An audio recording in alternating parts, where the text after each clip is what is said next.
Meus amigos, um, um leitor meu, que acompanha também os meus vídeos, me mandou um e-mail bastante interessante a respeito da crise dos restaurantes tradicionais na cidade de Belo Horizonte. E me mandou uma matéria específica sobre um restaurante chamado Tip Top, que é bem antigo lá, mas eu não conheço Belo Horizonte. Pedindo que eu comentasse o episódio. Esse mundo do varejo é fascinante. Restaurante sobretudo, uma indústria de varejo, um dos ramos. E durante todo o século XX, nós passamos por uma grande revolução no varejo. Ou, para ser mais exato, nós passamos por uma sucessiva onda de revoluções no varejo. Cada forma de varejo corresponde a um nível de produtividade e ela enterra as formas anteriores. O país onde esse processo aconteceu de uma maneira mais, digamos assim, didática foi os Estados Unidos, porque lá a intervenção do Estado na economia é bem menor do que acontece na Europa e aqui entre nós. No Brasil, basta a gente lembrar o que houve com a indústria de shopping centers. Esses shopping centers, eles são vetores de um processo de transformação profundo. Só que no nosso caso a gente tem a mão desgraçada do governo, porque no Brasil a gente está dentro de um modo, vamos dizer assim, fascista de organizar a economia. E o que é esse modo fascista de organizar a economia? É a via pela qual só ficam no mercado a grande corporação. As pequenas corporações ou as pequenas empresas estão condenadas a desaparecer, ou a desaparecer e deixar atrás de si uma onda de sucessores que também vão desaparecer. Não duram muito. E nessa indústria de restaurantes eu estou vendo aí o que está acontecendo de uma maneira dolorosa, porque ela se assemelha muito no ramo que eu conheço melhor, que é o ramo de livrarias. O shopping center foi o veículo de interiorização da livraria, mas nas praças tradicionais o que nós tivemos foi a destruição do livreiro tradicional. Isso aconteceu em Brasília, que eu vi, eu estava lá. Aconteceu em Porto Alegre, que acompanhei de longe, aconteceu aqui em São Paulo, aconteceu em toda parte. Então o que nós temos, que é um fenômeno parecido com o que houve nos Estados Unidos, praticamente sobraram duas cadeias de livros nos Estados Unidos. Uma delas está inclusive com cordatária.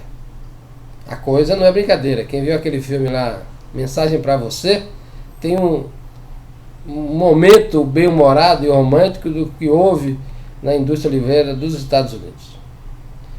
Mas eu quero voltar a essa questão do modo fascista.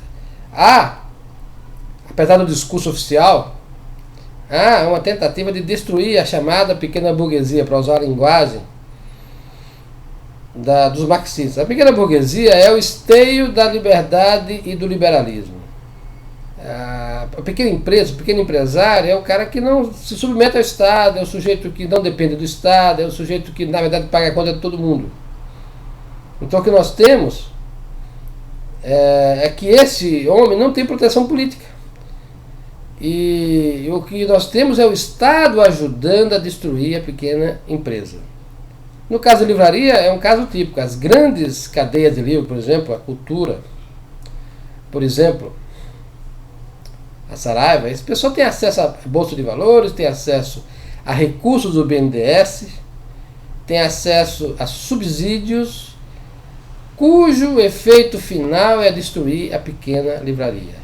Onde há uma livraria cultura, como em Recife, Fortaleza, onde foi que eles foram? Em Brasília já tem acho que 2 lojas, a coisa desanda. Você tem um processo, né, que ao mesmo tempo é um processo de modernização, de barateamento, de prestação de serviços mais eficiente, mas por outro lado você tem um sacrifício das empresas tradicionais. Aí quebraram todos os livreiros tradicionais. No caso de restaurante está acontecendo isso, mas com um agravante. No ramo de restaurantes estão vindo cadeias internacionais para cá. Eles trazem know-how, eles trazem capacidade de treinamento de pessoal, eles trazem resultado de pesquisa científica na área de nutrição, na área de culinária, enfim. Tem tem uma capacidade de inovar que a empresa local muitas vezes não tem.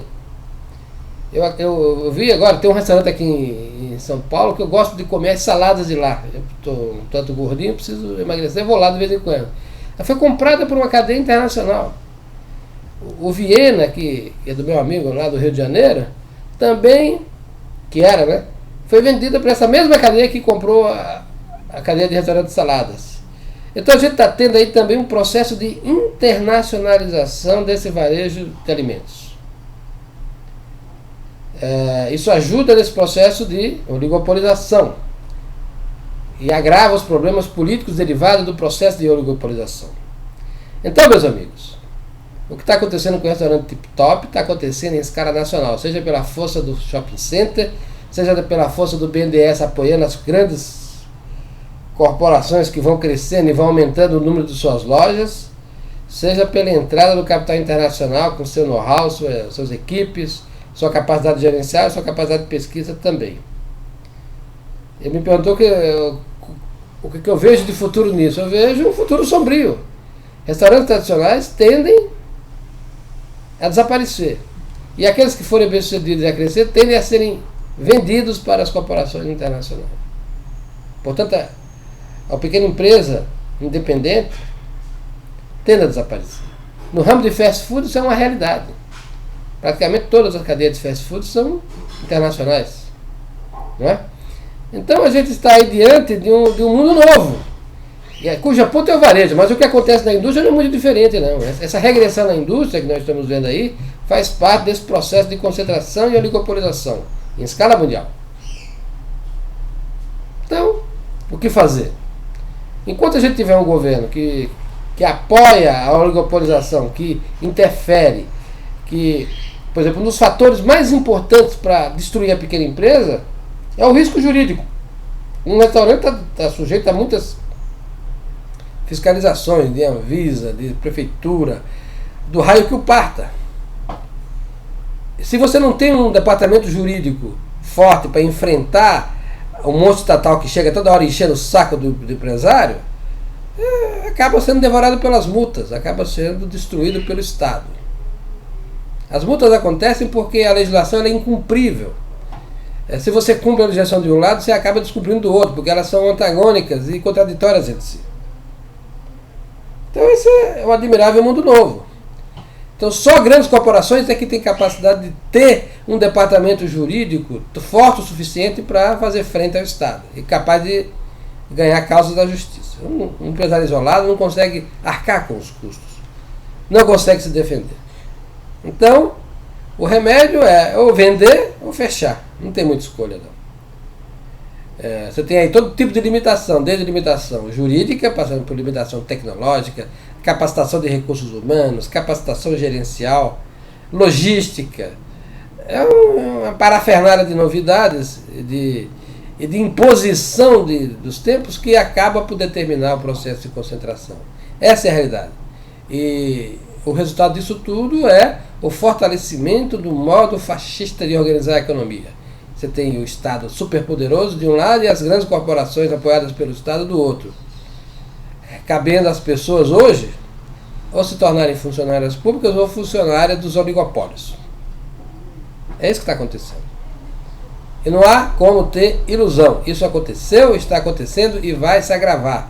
Porque os governos ditos socialistas que dominam o cenário político nacional, eles acreditam nesse modelo econômico. Quando qualquer coisa acontece, a primeira coisa que a Dilma Rousseff faz é botar o BNDES à disposição.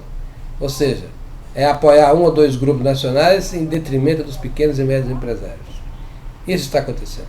Meus amigos, esse é verdadeiramente o admirável mundo novo.